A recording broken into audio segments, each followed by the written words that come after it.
says small mom and pops don't have fences and stuff. Okay, yeah. We own, like, we're buying our 10th facility now. Okay, so we're mostly tertiary markets, but we do have a couple of secondary markets. When we bought the things, they were tertiary markets, and now they're secondary markets because the world is just like spreading out, right? But so our facilities, we have one facility that when we bought it, it was fenced in, and it had cameras and a gate, right? So it's like what everybody wants, right? Supposedly, right?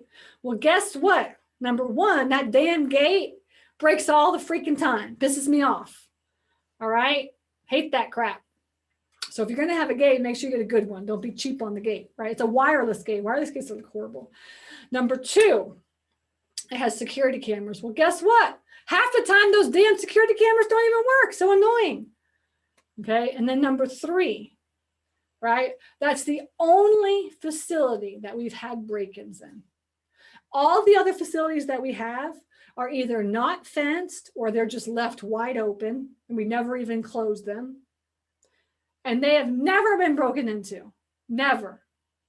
And the one that has the cameras and the gate and everything has been broken into like maybe 2 times or something like this. Like not bad break-ins or anything, but just like so frustrating. So for me, like everybody's always like, oh, you have to have like this fancy state-of-the-art, like nice facility with this equipment and everything. The truth of the matter is that there's different types of facilities, storage facilities. And you decide which facilities are the best for you. State-of-the-art, expensive, you have to charge more money, to get them filled.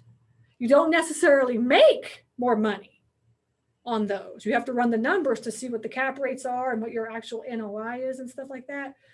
Versus like the middle grade, right? Where they're just like middle-y prime, nice, but like, like the $500,000 one is like a nice facility, but it's not like state of the art or anything, right?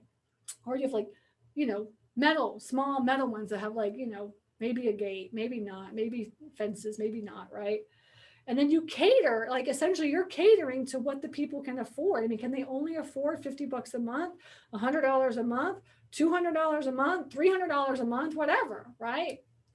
Versus like, so that's kind of where we're at. So we cater to people that, can charge $150 or less. I mean, can pay $150 or less. And the truth is, the one thing I love about tertiary markets is that they never leave. Hardly ever leave. That's the one thing I love too, is that in a primary market, when you're charging $200, $300 a month, like people just can't afford that. A lot of people cannot afford, that's going to be the first thing that goes. But they can afford $50 or $100 a month. Like I'm telling you, our customer lifetime value, the CLV or whatever it's called, right?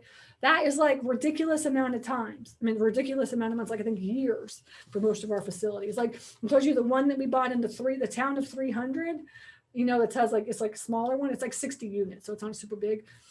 Like people move into that and they never move out. Never.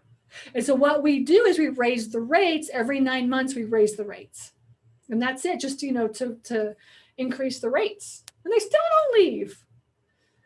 All right. So the question that you have to ask yourself is just which one do you want to cater to? Which type of facility? And there's no right or wrong answer. It's just like whatever one you want to do, and it's really going to be based on.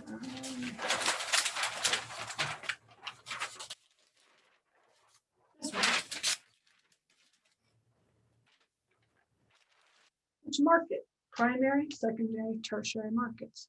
So we cater to tertiary markets, we cater to secondary markets. We don't want a lot of change. You'll be able to come in and stay. Like we bought like one of the facilities that we bought, when we moved in, like when we bought it, people had been there for like 10 years. And that was like 15 years ago. Like they still haven't left in the 5 years that we've owned the facility. Like they just stay. It's like the weirdest thing, right? We had one lady that we bought the facility. She had been there for 25 years and paid $25 a month for 25 years in her facility, in her unit. And then we opened it up and like looked in it, and it was just disgusting nastiness. And we called her up. We were like, you are not going to pay $25 anymore. Like, in fact, there's nothing in here.